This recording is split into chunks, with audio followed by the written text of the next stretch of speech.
Good morning to Brandon Martin. How are you doing?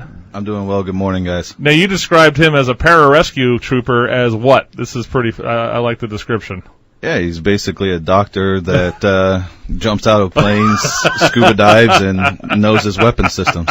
Pretty cool. That's a big deal. So doing all that, goes to the U of A, makes the team at age 26, and walks away with a biochemistry degree.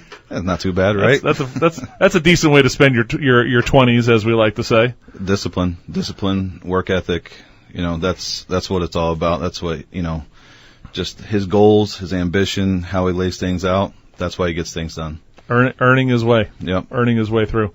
790-2040 is the phone number. wakeuptucson@gmail.com. Remember, martinforfreedom.com. If you want to follow along on the internet, find out where this young man will be. And, of course, if you'd like to support him with these things called dollars. How's the trail going so far? It's going great. We're picking up steam every day, and we've been doing forums, debates, meet and greets. We're out there talking to the people, and along with dollars, I want your votes. So if I keep getting those, then we'll see some good results, I think. So Dan Shearer was on a couple of weeks, the week before I went on vacation, and he was talking about how only you and Danny showed up for a Green Valley forum. How did that go? It went well. I mean, I gotta say thank you to everyone that had a part in that and the people that showed up. We had about 100 people at least. And it was a good turnout, and heard lots of good stories. Talked to this lady in the audience that just got her citizenship that week. Did it the right way. Came here legally. Listening to people that are on fixed incomes who served. Just a great experience connecting with the people. So this is really, in the end, we've talked about this primary before, and there's other primaries in the state of Arizona that reflect this. There is a little bit of a kind of, maybe on the money side, more of a David versus Goliath kind of struggle going on here, because you have one candidate that's got a lot of money, and then guys like yourself that are kind of trying to work it with a lot of $50 contributions as you move through there. Talk about how that affects how you campaign and Well, I see it as a positive. You're absolutely right. You have the people with interest that have the big money that can write the big checks to my opponent, and then I have the people out there that really care, that really deal with the issues every day, that worry about how they're going to pay their bills and feed their kids and pay for school and stuff like that. So I think it forces me into a situation where, not having that money is good, because I go out there and I meet the people. I have to meet the people. So, not that I wouldn't do it anyway, but I get out there, I knock doors, I talk to people, I go to these events, I hear the concerns, because how can you represent someone if you're not willing to talk to them? If you're not willing to show up and talk to the people that you hope to represent in D.C., how could you possibly be effective? So, last time you were here, you announced the launch of a website about your opponent, which is the leftwingleah.com. And you've heard me talk about it on the show. I know this is something I think you felt like you had to do, right, as part of this campaign. I don't agree with all of it. I think just because you take a picture with someone doesn't mean somehow you espouse what they do, especially because you said she took a picture with the Mexican consul, and I take pictures with the Mexican consul, and, I'm not, quote, soft on the border. So, explain what the reaction been, and just why. I mean, when you hear me say things like that, like just because you took a picture of someone, why is that appropriate to say they somehow lean a certain way? The reaction's been great to the website, leftwingleah.com. What it does is it exposes her, and it's not just one thing. You have to look at the entire website and all the pictures and complete a picture with it. Right. And the response has been great. People love it. People are saying, well, I didn't know this about her. I didn't know that she hangs out with La Raza, that she's an open borders candidate, that she opposes President Trump on the wall and other issues. So they're looking at the whole picture of who the candidate is. And that's fair, the part about her, because she has, you basically have tweets and things like that from her that says that she's not a big fan of. It's all her social media. It's her words. It's put out there. And what we did was, this wasn't to attack her. This was to educate the people. This is to say, look what your big interest, big money is putting out there. Is this what you really want to represent you in Washington, D.C.? Do you want more of the same? More people who will tell you that they will get rid of Obamacare and then vote to keep it around? Or, how do you want to be represented? So we're giving people the information, and they can make the decisions for themselves. So go to leftwingleah.com, check it out, share it with your friends, and get educated on who's out there trying to represent you. So border is always an issue. Border. We've had this last drama blast from the left that, where the horrible separation of children, people are in cages. Isn't it amazing what happens during election season? It's true. So what's your assessment of the policy right now of what's going on at the border with people coming over? They may be their kids, they may not be their kids, and quote I'm using the air quotes on radio, the family separation crisis at the border. What's your assessment of it, and how does it get fixed? So this is, if it needs to be fixed. This is a problem, like we've talked about before, that's gone on for 25 years. This isn't anything new. And now that it's election time, people are taking photos and putting fake photos up that really aren't from the border, and they're trying to create wedge issues. It's identity politics. It's oh, you hate women, or you hate children, or you hate immigrants, and all this. It's people with political agenda trying to divide the people of the United States, to create division there, to get what they ultimately want, which is to get elected, money, power, so on and so forth. So this is an issue that's been ongoing, and these people that come here, whether they're coming here with good intentions or bad intentions, you don't know. You don't know what they're coming here for, because typically people with bad intentions, right, they're not just the most forthcoming than saying, hey, you know what, I came here to America because I have bad intentions. I want to sell drugs, or I want to smuggle weapons. They typically don't do that. So it's very hard to tell who's legitimately coming here for asylum and running away from a very bad situation, and who's coming here to take advantage of a system and the American people. So is there something that needs to be legislated to fix this? Let's go back to what's the Brandon Martin border platform, I guess. So first, we're going to build a wall, and what the wall is the wall is going to funnel people. So you have all these people coming here saying they're seeking asylum. Let's funnel them to the ports of entry. Let's have them come through in a way that we can screen them, process them, and handle them in really the best way possible, so they're not being picked up in the middle of the desert and, in scary situations where their health is at risk, Border Patrol, police, law enforcement's, health and lives are at risk. Let's build a wall, funnel them to the ports of entry, get them coming here so we can process them in a safe manner, and then we've got to enforce the laws that are on the books. Right now, Congress is talking about 2 different bills. They're going to be debating these bills, and why do we think these new bills are going to produce anything different? If we can't enforce the laws that are already on the books, what's new legislation going to do? So let's secure the border first, and then we'll talk about what do we do to change immigration. All right, let's do this. Let's go visit some sponsors. 7:44 in the morning. Ed Alexander behind the glass, spinning the tunes. We're hanging out with Brandon Martin, martinforfreedom.com. martinforfreedom.com if you want to follow along on the interweb. Brandon Martin is running for CD2. What are some events that people can actually meet the man, the myth, the legend, Brandon Martin? Fair. So we have the meet and greet at Crossroads Coffee coming up here in Tucson on the 23rd, I believe at 8:30. And then we have a meet and greet at Jackson Bar and Eatery on the 25th. Those are both on the Tanque Verde Bear Canyon area. Yes, they are. And you can go to our Facebook page, Brandon Martin for Congress, and you can follow along there in the events section there, and has time, location, everything like that. But we're willing to go anywhere people are willing to listen and host us. I saw that Ms. Miller, Supervisor Miller, is also hosting a fundraiser for you. Yes, Supervisor Alan Miller and Frank Oliveri are hosting a fundraiser, meet and greet fundraiser, and very appreciative, great endorsement, and really just people who care about Tucson and care about this area are tired of business as usual. So it's a great event. We're gonna, come on down, bring your friends, bring your family if you like the message, and let's get some work done. Let's talk about tariffs, because we have local businesses in Tucson that have actually reached out to the show to say some of these tariffs on steel and stuff is not a help to their business. These are people that are in CD2. So what is your comment on what's your reaction to President Trump's tariffs? And because we do know it hurts people, some of these companies here in southern Arizona. I assume you agree with it. You are a pretty big Trump fan, so you agree with it? Don't agree with it? What's your take? So first off, I don't think it's the president's intent to hurt anyone with these tariffs. He's trying to look out for America first.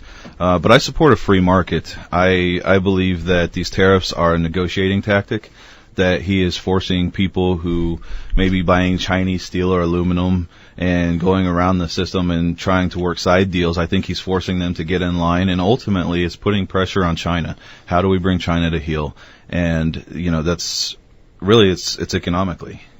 They are, they don't respect much except their way of doing things, and you have to meet them where they are and say, look, we're not going to continue down this road, and, we need a fair deal that puts America first.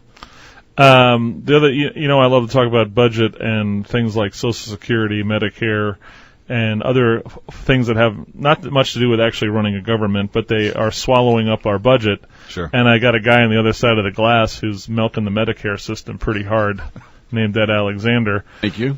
So the question is, how do we, again, we've talked about it before, how do we bring some sort of sanity to the federal budget? How do we ensure that guys like Ed, who are counting on things like Medicare, still have something that looks like Medicare when Ed lives to be 97 years old? So what my plan is that I want to ensure that people who have paid into that program, who have paid into that in Social Security, have that money available to them when they need it. They were promised that money, they put their money into it, and they should get it. So if you're 62 years of age or older, and those things that you paid into, it's guaranteed to you under my plan. If you're from age 18 to 62, you have the ability to opt out and reinvest your dollars and what you've paid into some other form of investment. And if you're under the age of 18 and have never been in the system, so never paid in, or you're not using benefits from a parent or something like that, you'll never be put on the system. And once those people that are in the system are done, we eliminate the program. We stop stealing people's money. We stop stealing the citizens' money and promising them that benefits are going to be there later down the road. And we give the people their money back, let them take care of themselves, and decide what's the best way for them and their families to live and move forward. And again, it's for so many people, it's about changing the culture, right, of savings for retirement or can save for retirement, right? Yeah. Because there's so many people. How many people do we know in our lives who are just living on Social Security right now? That part should scare you. Yeah, and there's a lot, and we're only going to get more. But the ability to opt out for those people from age 18 to 62 is going to save us a lot of money, because a lot of people are going to opt out. So all those budget projections that you get of the deficit that's going to be running because of those programs, we're going to get rid of that. So how do you backfill the people who are paying in that literally their money is directly going to recipients right now? Because you got to backfill that, right? If you have a bunch of people that drop out, and because part of that money is literally going right from the payees to the recipients, right, of Social Security. So just backfill it through the general fund stuff out of the coffers. Yeah. So what we do is one, we stop touching the money that's there. We stop spending it, and then we use our cost savings from those people that opt out in the coffers and everything that you mentioned, and we pay those people what they're owed. So the money's there, we can do it, but we need to stop. What we need to stop doing is taking people's money and then promising that it's going to be there in the future, and then changing retirement age, taxing it differently. People deserve what they are promised, and that's the big thing is President Trump. He's delivering on promises. So if you're promised something, it should be there, and then let's get the government out of the business of promising things that's really not within their scope of authority. So you've done a lot of work with the military as part of your career, and being the representative from CD2, one of your big responsibilities, of course, is things like Fort Huachuca and Davis-Monthan. Sure, absolutely. So as we move through the process of, we keep hearing there might be something that looks like a BRAC coming up or things like that. If you're in this seat instead of somebody else, how is that a benefit to Southern Arizona in relation to maintaining the missions at each of those? So tell me why Brandon Martin, as the congressman from CD2, why is this a bonus for keeping Davis-Monthan and Fort Huachuca as vibrant as possible? Well, because one, I understand the strategic mission. I mean, what these, especially Fort Huachuca, I worked on this for the Secretary of General Staff. I understand what Fort Huachuca is all about, what its mission is, and same thing with DeSimone. It's not hard to figure out. It's just a transition to the Air Force. So understanding how these, the fort and the base run, and understanding that we have a national security need, and how do these places fit that need? How do we ensure that we have meaningful missions that are going to keep these places running? Because we have things here in southern Arizona that no other places in the country have. We have big open skies that we can fly in. We have a remote location where we can do training, and we're not right on top of a big city. So we have advantages, and we can bring things here, and we can keep the fort and the base open. And I don't see any reason it needs to go away. And I'd love to get on the Armed Services Committee, the Intelligence Committee, and beyond these, help bring meaningful missions to these places. So just for people who aren't familiar, they know what Fort Huachuca kind of does. What is the missions right now? What are the key missions that are operating out of Fort Huachuca? Well, Fort Huachuca is the Army's intelligence center. So we train the Army's future intelligence professionals. And that's, any operation that you do militarily needs an intelligence apparatus. You have to be able to know who your enemy is, find your enemy, and before you can destroy your enemy. So understanding that, we have a great location here, we have great available resources, and we can keep this going to have a meaningful mission, which is national security. What about the A-10? We hear it's extended, not extended. What do you think? What's the future of the A-10? And if it ever did go away, why does everyone want to send the A-10 to the grave? It seems like the people on the ground like it, and the pilots like it. So the Air Force doesn't want the A-10, right? And they're negotiating to keep the A-10. But the Army loves the A-10 because in uncontested skies, the A-10 provides close air support that the Army just absolutely loves. Sure. So it's a great platform to help out ground troops. So I believe there is a need for it, and there's a want for it. And what you need, like the president always says, you need good deal makers. And if the Army wants the A-10, we have big open skies here. We have an Army fort. So there are things that can be done to keep the A-10, and we got to meet people where they are. What is the mission for the A-10? And we have skies here. We have needs for, drones and other things. So let's work a deal. Keep the A-10 around. The Army wants it. Let's figure a way to keep it with the Army, right? Army Aviation, whatever it may be. And we might be able to get a deal done here, but you need the right people who know what these branches of service want, because you can make the Air Force, you can say, well, you need to keep the A-10, but what happens when that individual is no longer in that seat? Right. And then you have to count on the next person to try to come and convince the Air Force. So let's find meaningful missions for it, and that's how we keep it around. F-35, because there's a lot of people in Tucson who don't like planes at all in Tucson. Sure. But at the same time, the F-35 seems to be a little extra noisy. So do you think the F-35 mission will ever come to Davis Mountain? It could. There's definitely discussion, right?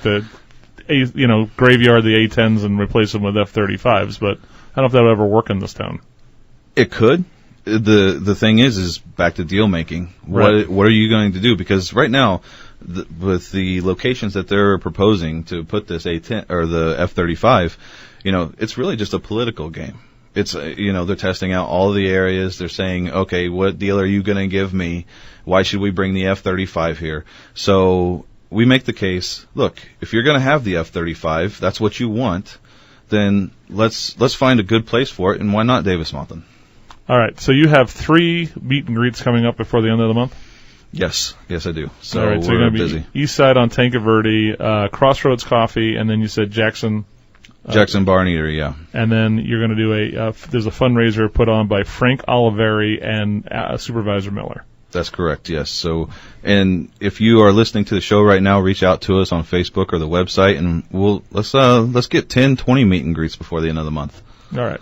His name is Brandon Martin. Check out martinforfreedom.com, and you'll get to meet him, and hopefully you'll be at our August 1st Meet the Candidates event at the Hacienda del Sol. So, all right, sir, good luck. Good seeing you. Thank you, Chris. Good to see you again. All right, sir, good luck. Good seeing you. Thank you, Chris. Good to see you again. All right, sir. Good luck. Good seeing you. Thank you, Chris. Good to see you again.